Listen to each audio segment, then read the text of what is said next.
कर लेता, संघर्ष करना पड़ता और संघर्ष की भट्टी में तपना पड़ता और नौजवानों को तो संघर्ष की भट्टी में तपना ही पड़ेगा। नौजवान, मैं इस पे बात करूंगा, लेकिन मैं गोरखपुर की बात कर रहा हूं। गोरखपुर का कर्जदार हूं मैं। गोरखपुर के लोगों से मैंने लड़ना सीखा, गोरखपुर के लोगों से मेरे याद। गोरखपुर के साथियों ने मेरा बहुत दिन पहले 2022 में हाथ पकड़ा था। मेरी बात को मानकर इस गोरखपुर की गली गली में घूम के मेरे लिए वोट मांगने का काम किया था, अपने आंदोलन को मजबूत करने का काम किया था। मेरे याद यहाँ नरेंद्र जी और तमाम सीनियर लोग बैठे, पटेल साहब, तमाम साथियों ने मुझे बेटा मान के एक तानाशाही सरकार के खिलाफ आशीर्वाद देने का काम किया। भले ही चुनाव का परिणाम हमारे खिलाफ रहा हो और खिलाफ ही मिला, मैं बहुत हिम्मत से कह सकता हूं कि हमारी जमानत जब्त हुई, लेकिन जमानत जब्त से ये सीख हमने ली कि हारता वो नहीं है जो गिर जाता है, हारता वो है जो गिर के उठने की हिम्मत नहीं रखता है। और अगर हम लोग लोकसभा में पहुंचे हैं, उस लोकसभा का दरवाजा अगर सबसे पहले कहीं खुला है तो इस गोरखपुर से खुला है। मैं आपको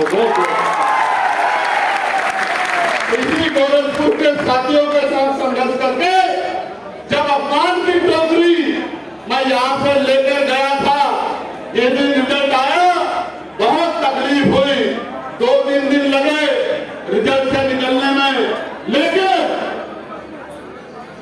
उस दिन मैंने संकल्प ले लिया था कि लड़ाई को और ताकत से लड़ना पड़ेगा, इतनी जल्दी बदलाव होने वाला नहीं। और ये यही का दिया हुआ अपमान है, जिस अपमान में लड़ना सिखाया। और आप जानते हैं क्या लोकसभा में 543 में आपका सांसद दिखाई देता नहीं देता, बताओ। लोग कहते थे अकेला चंद्रशेखर क्या करेगा, ये तो कहीं भीड़ में छिप जाएगा।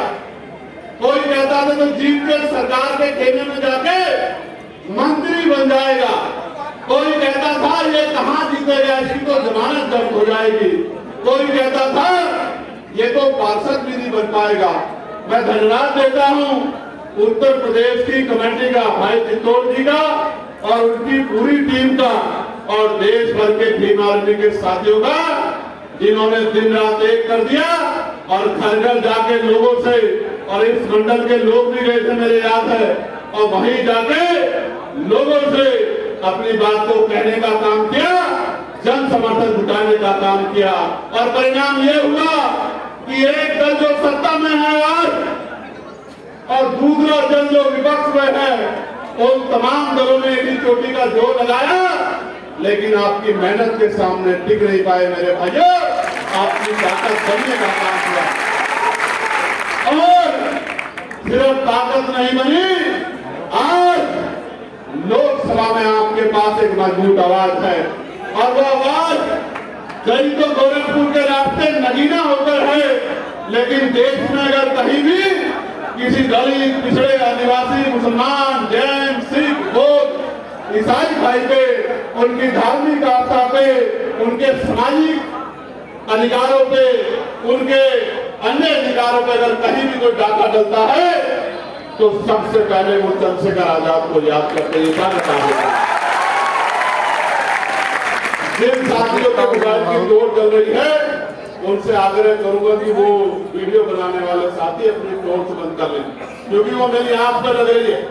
और मैं आंख छिपाने वालों में से नहीं हूं, आंख से आंख मिला के बात करने वालों में।